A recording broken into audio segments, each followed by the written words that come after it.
So, greetings and salutations, and welcome to another conversation in our Future Sense Now series for UN Solidarity Day. Humanity is at a pivotal moment in which we're accelerating technological change, ecological disruption, and social fragmentation. And so, we're testing the limits of cooperation in response to these challenges. The UN adopted a pact for the future, which affirms solidarity as a foundational principle for multilateral action and intergenerational responsibility and stewardship of this our shared planet. But solidarity as a foundational principle begins with human to human solidarity, right? And so our dialogue wants to examine solidarity as a civilizational capability, a human capacity that will be essential for us to shape a flourishing future, one of thrival for us as humans. We want to draw on the principles of Ubuntu, which have become popular, our shared humanity, I am because you are. But we also want to draw on the principles of Ukama, which is another Zulu philosophy, which talks about kinship with all life. We humans cannot be in solidarity and be successful without being in solidarity with all living things on our planet. And so, in this conversation, I will be speaking about this matter with Deepa Naik, who is a seasoned researcher. She's the founder of SparkNet, a consulting firm, but more importantly, she's a seasoned researcher with over 28 years' experience and expertise in system architecture, data analytics, and AI. I actually met her way back when she was active in humans to AI, but now she's just involved a lot in doing public speaking, bridging academics, industry, and talking a lot to students, faculty, and professionals across India, talking about responsible AI and AI for good. And so I think she's a really good person to have this conversation, to hear from a different, a non-Western perspective, if you will, on what solidarity might look like. So greetings again, Deepa Naik. It's lovely to see you. Thank you, Dr. Claire. It's always a pleasure to have a conversation with you and your viewpoints as a futurist. And I remember from the first conversations we had with you for Humans for AI, and ever since it's different themes that you always put forward. And I'm very happy and thankful to talk today with you on this day of Solidarity Day for United Nations. So thank you for having me. Yeah, thank you. So now, when you hear about solidarity, right, what does it mean for you where the goal is the flourishing of all life, not just human survival? Yes, in my perspective, when I look at solidarity, especially as a technologist, working for the last almost 3 decades with a lot of computers and machines and things like that. But even at the end of the day, I think when you speak as a human, when you talk about solidarity, it's a shared space that you share with other humans around you. And beyond that, I do agree with your point and totally relate to the point that it is beyond humans to the nature. And coming from, giving the cultural aspect to it, in India, in the temples, when we typically worship and, being in a tradition of over almost, as per mythology, it's 5,000 years ago. So when we worship, there is the basic elements of earth that we involve in. So there is a diya, which is a light, so fire. There is water, so there is something called as tirtha, which we take, and it is supposed to bring blessings of life. So there is water, earth. There is the sindoor that we put, varnonium, that is part of earth. And there is also the essence, which is air. So if you look at the form of worship, I think traditionally humans, as humans living and coming from the Indus civilization, the traditions of worshipping and respecting the elements of the earth has been part and parcel of each individual's life. And I think that even though we live today in the age of machines, I think we will have to continue, and we will continue to connect to our souls. Search our souls, search yourself by connecting to these elements of the earth. So for me, solidarity really is connecting to the earth. When I perform a worship, I'm connecting to that and connecting to the nature around me. Even though, I may have like, a bhajan is like, a hymn that may be going on the mobile in the background, which will be the song, a prayer. So there would be instruments around me, there could be computer around me, but at the same time, when I'm connected to myself, I'm using these forms of worship, which is nothing but the elements of the earth. So that is Yeah. how I would look at solidarity. Yeah. So when we think about the role that AI is playing, however, like in managing even our ecosystems, right? Um, I'm wondering, and this question is kind of nebulous in some ways. I'm wondering, how is solidarity beyond humanity, for example? Are our algorithms able to speak for rivers and species and forests in the design of some of the things? Because I mean, it's what we feed the information with is a very human centric perspective of what is needed for our survival. So, how can in our design of these systems we design for solidarity with the more than human world, if that makes sense? Yes, I do like the question that you have. How do we design for solidarity? And I think when we design AI systems today, that is something that is not thought about so much. One of the things which is going contrary to the nature is, and that is where we are talking about the carbon footprint, is because AI systems need a lot of computing power, and it's generating a lot of effects, or harmful effects to the environment as we see it. So how do we really design so that we build systems which connect us much better to the the earth and the way we are living? So I think that's a very good question, and I think we have to start and think about it from a design perspective. And I think that is the first thought process which is very valid. So from that perspective, I think when we are building AI systems, one of the way when we are designing is, I think, how do we really improve on human to human connect? Because one of the risks that we have with mobile, and if you heard about the metaverse, which is the next level of internet, it is supposed to be internet in 3D, where the Right. avatars will talk to each other. So we run the risks of the human to human connect becoming even much more stringent than it is today, because we are already facing it. So when you design it, you put that thought process as to how will you really make sure that this AI is facilitating and helping the human, but at the same time, it is allowing it to connect it in a much better way. So, for example, the way we are connecting right now, I think this is a very good use case or a functionality that we're doing by using AI, right? So, when we are actually designing AI systems, I think we have to be conscious to put the thought of solidarity, as one of the principles in the AI design. So I think But that is an important aspect. Yes. right, if you think about it. So now one thing in the pack for the future is this idea of future generations, right? We have to start doing digital transformation in a way that we leave room for future generations to thrive. And the UN Pact for the Future has a whole section on future generations that they're asking civil society and a whole system approach to begin to put in place, because there's a lot of concern from a lot of people that we're hastening our own demise as a species, right? So the design of these systems, right? How can solidarity now as a principle, right?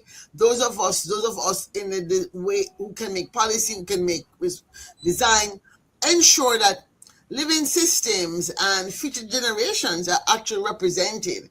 Is there a tool, a way in which we can ensure that those voices of displaced people who may not even have, a computer at their disposal, are represented in the decision making that we're doing around the systems that we have, healthcare systems, water systems, education systems, all of which are changing so rapidly. Yes, I think that is a very important point, especially when you talk about future generations, right? And how do we really ensure solidarity that stays with the future generations? And I think one of the things, and when you talk about systems, I think how do we really build systems where there is more, I would say, shared space and respect?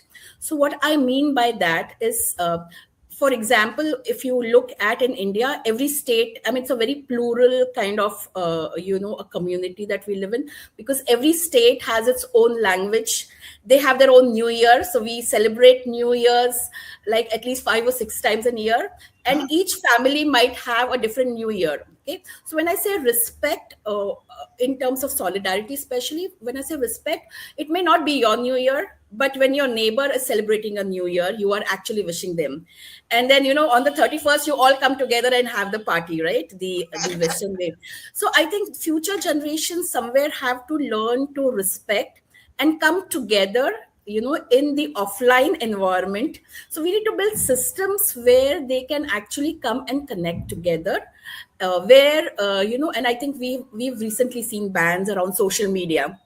So I wouldn't say ban really, but like in some countries, right? I think Australia is in news for that. But I would say put in some kind of guardrails in terms of when future generations, especially the ones which are now growing, when they meet in an offline environment, how do they meet and connect human to human, Mm. to in a way where they are upbringing the nature.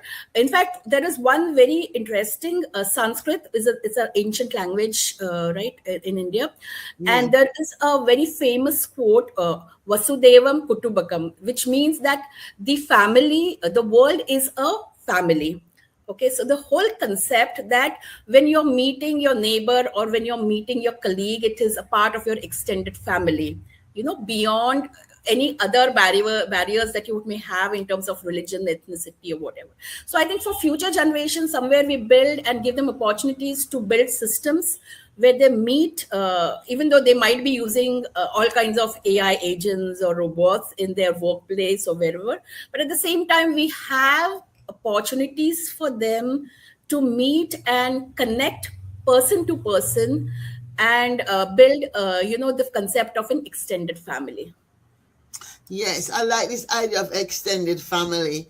And I hope I can get some more insight on that phrase you talk about, the Sanskrit phrase. Because when you think about this idea of the future, I like to use the term zoetic future, from the Greek term zoe, which means life affirming futures, right?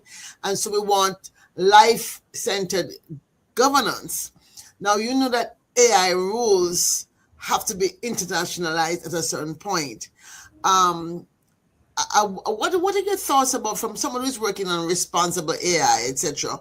What are your thoughts about how the rules around responsible AI can include this concept of solidarity, so we can have life-centered governance that takes us forward? Because these ideas you raise about, making sure that young people have time to for human, what other things you think that even AI itself can be used to help make sure that those other things happen? I know it sounds like a circular thing, but we want a circular response that is uplifting as opposed to one that's going to drag us down.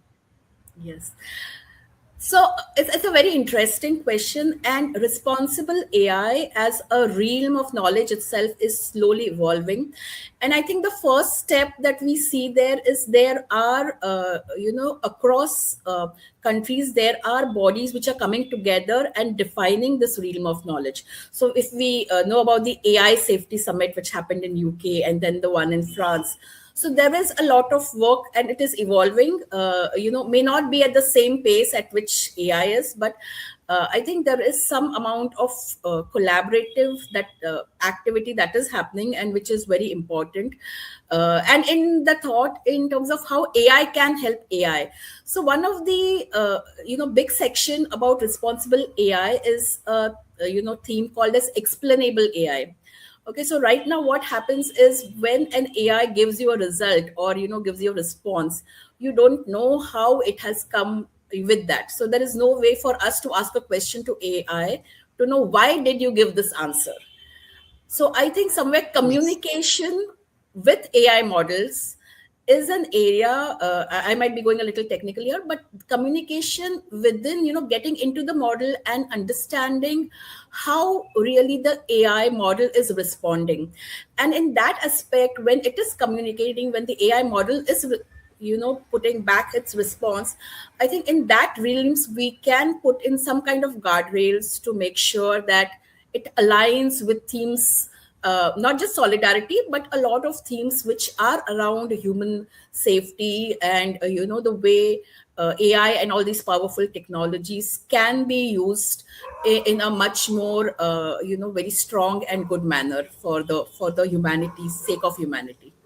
I like that you mentioned especially explainable AI because I've heard the term and I've not really understood fully, and I think you've totally explained what explainable AI is, and I actually have used it but not knowing that that's what it is, right? Like, because I really have asked AI, like, how do you come by this answer? And one of the technologies that I've used has actually said this was selected from these five papers or whatever. And I said, oh, okay, good. So I really like that. Now I understand that what I was doing was asking it to explain is what explainable AI is. That's important because we're talking about the need for us to create new ways of being. Those of us who have been around a long time, I like to say this for the young people. I was around before the laptop was invented. And they go like, before the smartphone was invented. It would be really ancient, right? But for people like who are on the let's say the left side of the intergenerational bandwidth, right? Um, how can we develop new social contracts and rituals to embed solidarity across the generations and also beyond our borders? So here am I speaking to you. What kind of new social contracts and organizations and rituals and maybe the responsible AI movement is a place to start Yes. to develop that. But how can we do that? And this is our last question. So Yeah, so this is a very, I'm sure there'll be multiple ideas of how we could do it, and especially I think your question specifically was with the coming generations. So I think what interests generations, and I personally feel music and culture, right? So I think when I say culture, that is like music, dance, forms of art. I think that is something that interests the Gen Z, Gen Alpha, this culture, and if we can find these forms of cultural exchange, just as we have sports, I think sports is one form of it, but beyond that, if we can get music and cultural, and these would be good forums for the human to human connect that happens within, not with just within but also across countries and across regions. So I think having more cultural agendas will encourage the younger generations to evolve as better humans in the age of machines and be more conscious and respectful of solidarity. and I can say that also music might be the spaces and art might be spaces in which we can have the intergenerational uh, Yes. conversations that might need to have. Yes, Yes. yes, Yes. fabulous. Yes. Okay, so thank you so much, Miss Deepa Naik. Again, her consulting firm is SparkNet, and she is a seasoned technology strategist and researcher who is very active in the ecosystem that's dealing with responsible AI and AI for good in Mumbai, India. So Take care, and I look forward to maintaining our connection through Yes, this Dr. Claire. ether known Yes. as the internet. Thank you so much, Dr. Claire. Thank you so much for having me. It's a pleasure. Yes. Take care.